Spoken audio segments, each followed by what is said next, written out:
beasts, aren't they? Chuffed to bits. The smallest little thornback. No, I'm just concentrating on not leaving the rod over the side. And its eyes. It's got amazing eyes. Doggy in the boat. Golden mullet. There's a bit of weight to that, you know.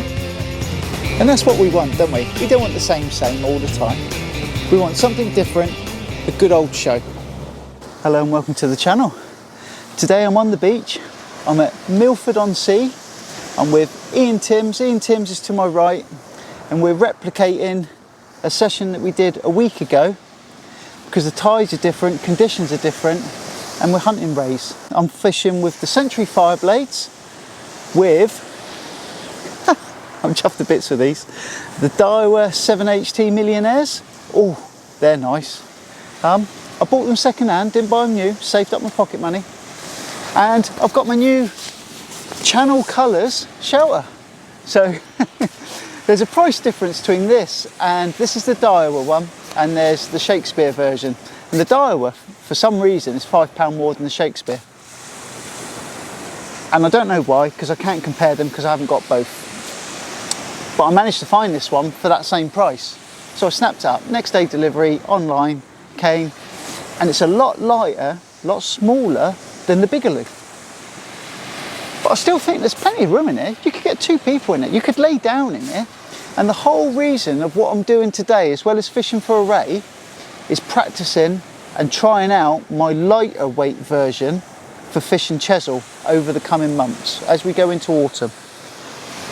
So last week's drama of hoying everything behind a trolley near on broke me. I fished with Ian Clark. They're all fishing nice and light with their light gear. I've learnt that lesson before, but for some reason I've forgotten it. So I've got my rucksack, my trusty rucksack, my lightweight shelter. I've not even got the tackle box, look, so I'm on a little seat I've got here. Yeah, and I'm fishing lightweight. So I'm fishing Century fire blades, HT Millionaires, and I'm trying a longer pulley rig. So I tried the short pulley rig last week. I'm fishing it at 3.5 foot long for that extra little bit of manoeuvrability and movement in the tide. And I've got the trusty up and over. So I'm only fishing one rod at the moment because the conditions aren't right and I just don't want to burn through all my bait. We're here early. I'm going to give it another hour or so before I put the second rod out. And then I'm going to be fishing one rod with squid on its own, one with sand eel and squid, or carp and squid. That's right, carp. So Ian has kindly got me some carp to try. We don't know if it's going to work, we just want to try it. So I'm only fishing one rod, pretty much prospecting at the moment, just taking it as it comes. Not really expecting anything yet. Daylight hours, bottom of the tide. Not until it starts to flood, that's when I expect things start to fish. But you never know, it's worth having one in the water just in case. So that's me jibber jabbering on. New shelter, new reels, new rigs, same old bait. Rods that I've been fishing consistently from the shore all this year. We'll see how we get on. As soon as I've got something else to show you, I've got to show you the rigs and the baiting. My really clumsy casting. I'm still looking for a casting coach if anyone out there wants to help me. Yeah, baits, rigs, and hopefully we're going to put some fish on camera. So today I'm fishing 2 rigs in direct comparison. I'm going to fish these side by side for a while just to see what happens. Now this is my go-to rig for pretty much a lot of the solent fishing, hounds, rays, change the hook size, change the snood length. And it's a straight up pulley rig. Gemini pulley with a bead either side. And then when you clip a weight on, never organised, am I? Clip on weight. Clip a weight on. That's the length of this one, which is over 3 feet, maybe 3.5 feet. Panel rig hook set up, breakaway lead. And when that's all baited up, clipped up to the rod, that's what I'm throwing out. The water, hydrostatic forces, releases the hook. That's your hook length on the bottom. and all of this is just doing what it wants to do in the tidal stream. So, pulley rig, really good, because once you've caught a fish, the weight of the fish lifts the weight up off the bottom, and if you're using a grip lead, it's got less chance of snagging on its way in. So that's a straightforward pulley rig, and I'm fishing that longer than I have been recently. Been experimenting with the very short one, which does fish well, to be honest. But I just thought with rays, grip leads, all that kind of stuff today, I just thought I'd go for a longer pulley rig. I've got people that do tell me that they use anything up to a 5-foot pulley. Now, I've never used a 5-foot pulley, and maybe I should. Maybe I'm missing something. Because I know some people that have some very good results with pulleys that are that long. But if you go into a pulley rig that long, I then automatically, if I think I need a trace that long, I swap to an up and over. Because the hook snood is halved in the casting because you have it up and over. So that is well over 3.5 foot. It's the best part, excuse me, 4 foot piece of tubing onto the swivel. And I've got an imp, a breakaway, and this is an adjustable one, but I'm using the Trident hangover on this one. So when we clip this one up,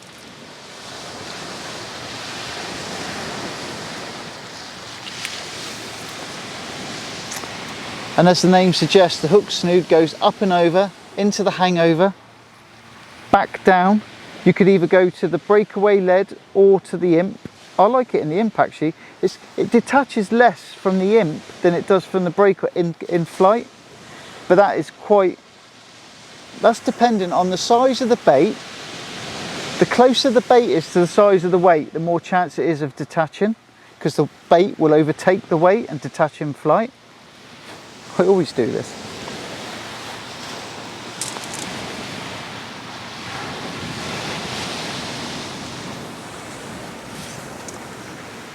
There we are, all clipped up. Clipped up and hooked up.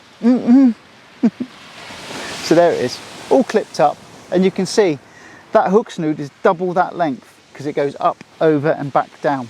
And then when it hits the water and it detaches, your body is connected because there's no bait on this, it's all hook. And that flow and trace from the weight gets it as far away as possible, because if a ray touches those, I don't think it's going to hang around, you know, but you need that for the conditions that we're fishing. So I'm fishing an up and over and a pulley, and we'll see if we get on. It's all targeted towards rays, the bait prep, the presentation, the rigs, but there's also the chance of catching something else. We did have smooth hounds here last time, which was a surprise to me, to be honest. There's always a chance of picking up a bass on one of these rigs. Eels. The hooks are a little bit too big for bream. If I want to have an hour on the bream just before sunset, which I might just go to a 3-hook clip down and fire it out with some little bits of squid on it. Just to see if I can pick up a nice little bream. Yeah. So they're the 2 rigs I'm using. I've got multiple rigs already prepped, and we're fishing. What a stunning surprise. I went all the way down to Chesil to try and catch a Gurnard. Just having a look what's in his mouth. He's got crabs inside his mouth. He's actually got crabs still in his throat. Little tiny ones, about the size of a 5p piece. Look at that, I love them. He's amazing, isn't he? He's croaking away. I'm going to get him back in. Apparently, when they get bigger, they're good eating. But this is just a tiny weeny little one. 2 in 2 trips. That's amazing, I love it. With the light starting to dim, there's a chance, good chance of some nice bream. A faint chance, possibility of a gilt head, but more than likely a black bream. So to that end, with that Gurnard coming in, on and up and over with a ray bait on it. Oh no, pulley with a pulley with a ray bait on it. I've just put a 3-hook flapper out, 3-hook clip down, sorry. Tiny strips of squid, put it out, on a chance that might pick up a couple of bream before sunset and then fully focus on the race. There's still one bait out. It's a pure ray bait, although you can catch Gurnards. And there's a 3-hook clip down out. Neither of them at distance. As soon as you go distance, the tide's ripping through, it pulls it round, you get weed on the line and it doesn't fish. So we're fishing about 40-50 yards out, which should still be okay until we get to the top end of the tide, in which case I'm going to fire them right out. I'm just about to do a bait up. So these squid are huge, and I only want about a thumb size bait. And with that, even that is quite chunky. So not the easiest things to do, but I'm gonna slice it straight down the middle. I'm fishing light today, so I haven't got no bait board. I've got none of those things. You know, all that normal stuff. I really minimised it today to see what I could and couldn't get away with. So straight away, it's trying to separate itself and all the bits for it. This is nearly frozen still, to be honest. But it won't stay frozen for long out in the water.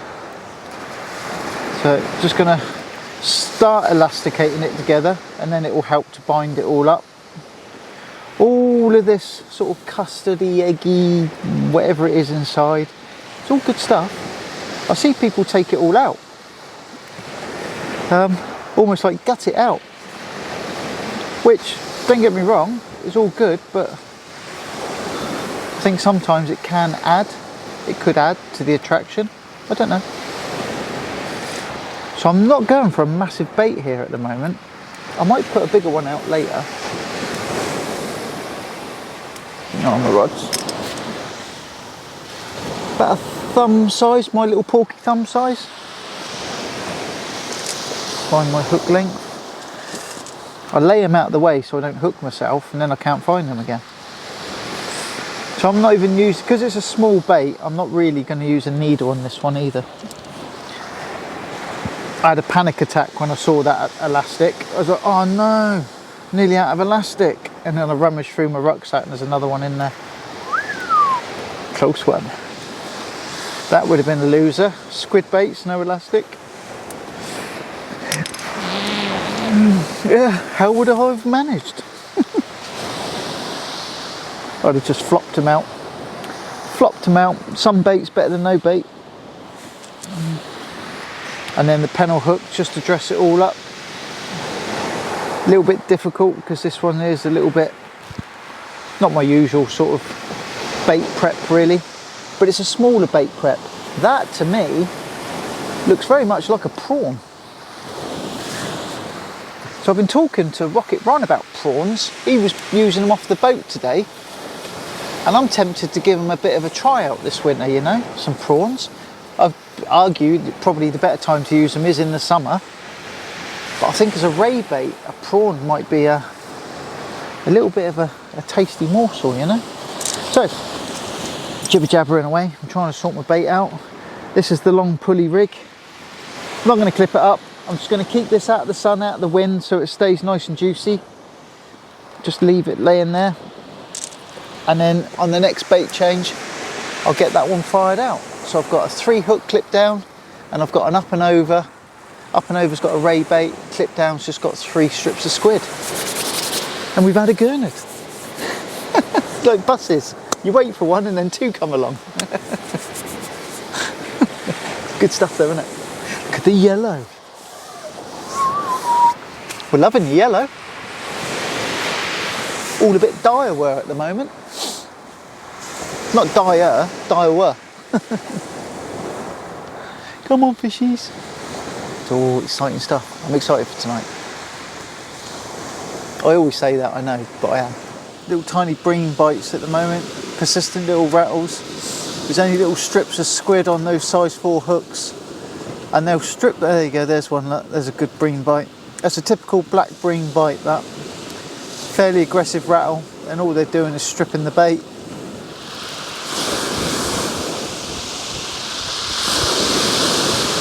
Oh yeah, I got one. That pesky little critter. He's only a small one as well. Tiny. Sea spray's playing havoc with the camera at the moment. But look at that for a weeny little black bream.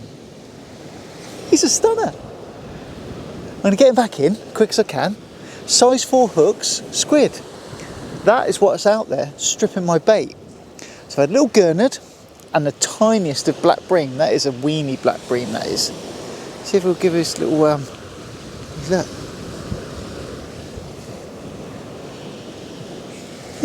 I'll get him back in. It may not look it because the camera's seeing better light than what it actually is at the moment. But we're almost at sunset. I'm swapping over onto big rigs.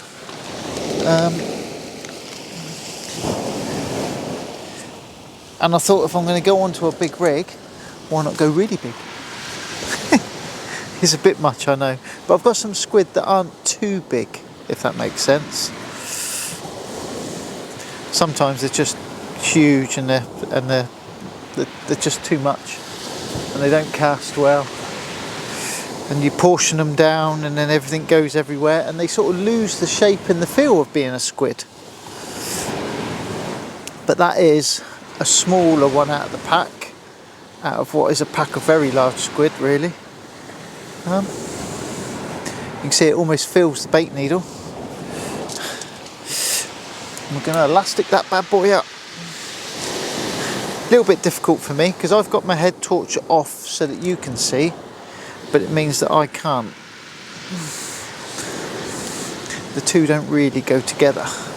First of all, spiral wind the whole squid and a spiral wind all the way back up again.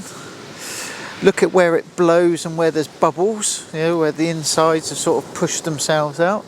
That means there's elastic missing from that piece. And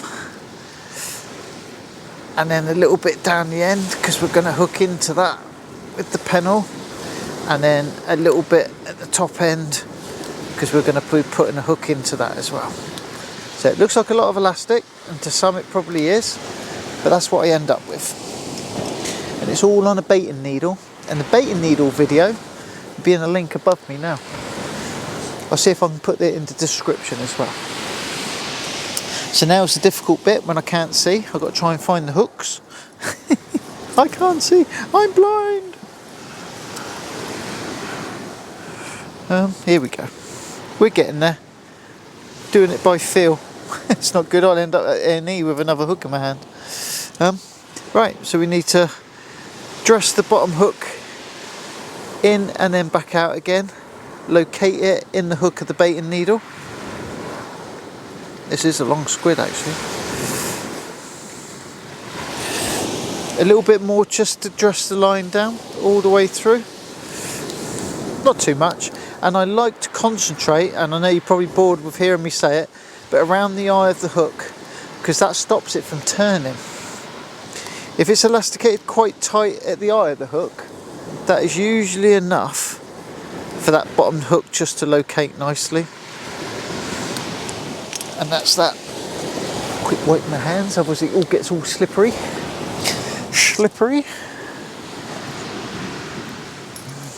And then with the 1-0, because I'm only fishing 3-0 and 1-0, 1-0 for the pennel.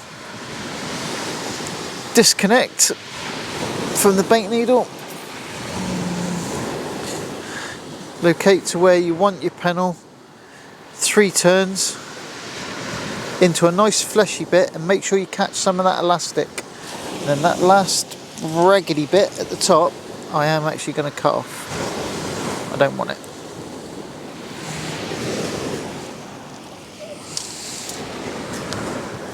And then what you end up with, what's going out as my next bait, a Raimondo bait,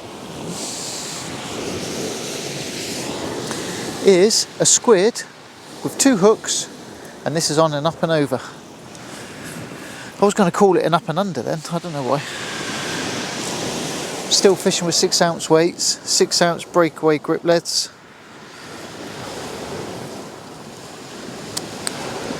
Clipped on.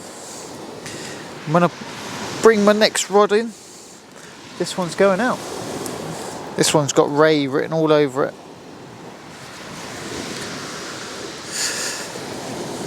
And there we have it. I'll clip that up in a minute and we'll fire it out. Shingle beach, you've got to stay tidy because you'll lose stuff really easily on a shingle beach. It's like camouflage. Camouflage for fishing tackle. One top tip is to either stick reflective tape on things so when you shine your torch around it reflects back, or have things that are blue, because blue is an unnatural colour to see in a natural environment. It stands out. I'm going to sort my lighting, sort my head torch, which is in my hood. I chucked it in my hood. It was out of the way.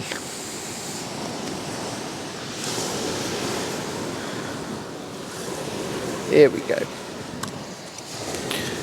Phoenix torch, if you're wondering. I like it, but all the covering's coming off of that now. It's all eroding away. The salt's got into it, which is a bit disappointing because it's geared up for salt fishing.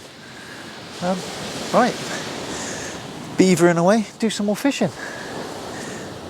A little Gurnard, a little Bream, totally expected for the time of day and the place I'm fishing, but the beach is chock-a-block now. There's 4 or 5 sets of anglers that way.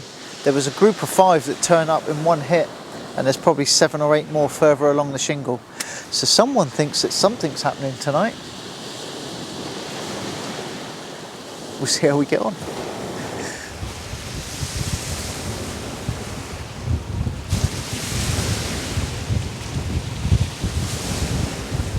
I've just done a bait change, and that last bait has come back absolutely pristine and untouched. So it got me thinking, well, Ian gave me some carp earlier, and it's not something I would normally use, but I sort of thought, why not just add it to this bait? And it is a big old gooey mess. Anyone that uses this stuff knows what a messy bait this is. It's almost like liquefied goo. I'm just going to add it to the back of the bait. I don't really want to strip off what is structurally a sound bait. There's stuff going everywhere. I've just got some sprayed in my face. And it's squeezing out everywhere. So I'm just adding a bit. I'm adding a bit to what is, or was, a reasonable bait that's just gone untouched, but it's washed out. So I'm adding some gooiness, and it is a right old mess. But hey, maybe something out there wants it. Something's gonna like it. If I was a betting man, I don't think a ray's going to take it. A hound might take it. A hound might see this crabby stuff and go, I fancies that.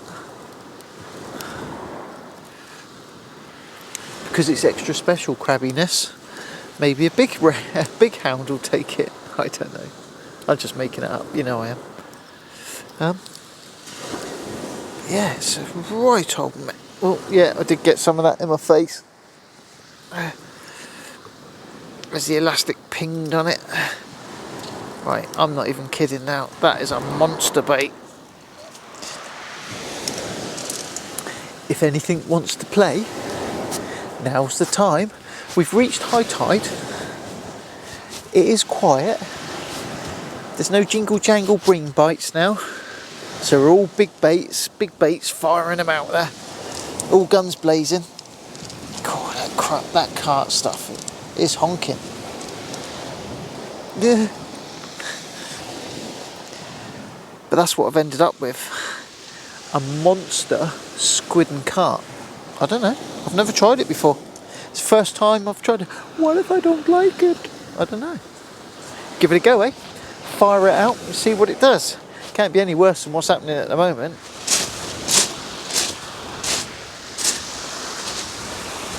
Couple of hours past high water now, and the baits are still coming back untouched. Ian said he had one good bite earlier on, but it didn't develop into a take. And despite putting out really good baits, they're just coming back, you know.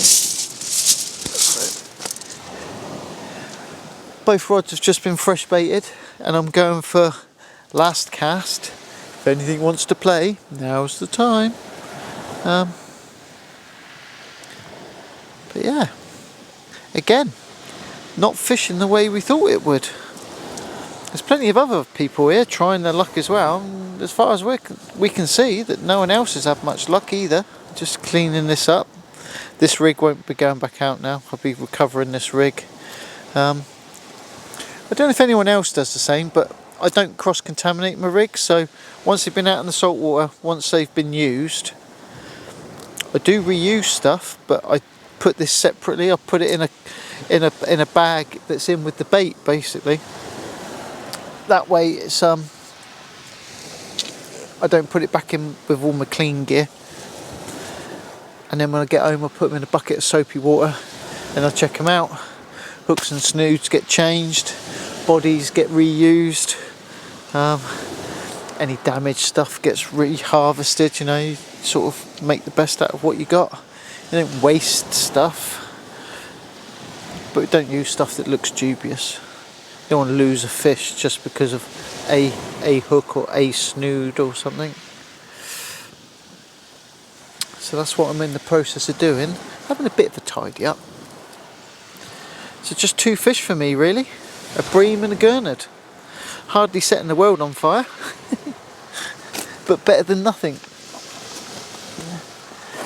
Definitely better than nothing.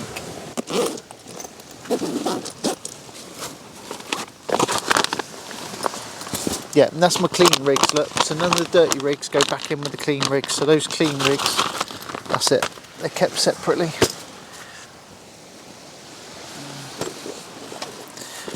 And definitely carry too much weight. Too many weights. I need to judge better what weights I need and just carry a couple of spares. Yeah. A car driving on the beach, that's unusual. Right. So unless you hear differently, if I do come back, if I do catch something, you know I will. I'll be back and I'll show you what I've caught. But these 2 rods are going to fish out for the next 20 minutes or so. But from me, from here, for now, it's goodbye. Take care, tight lines, and I'll see you again soon.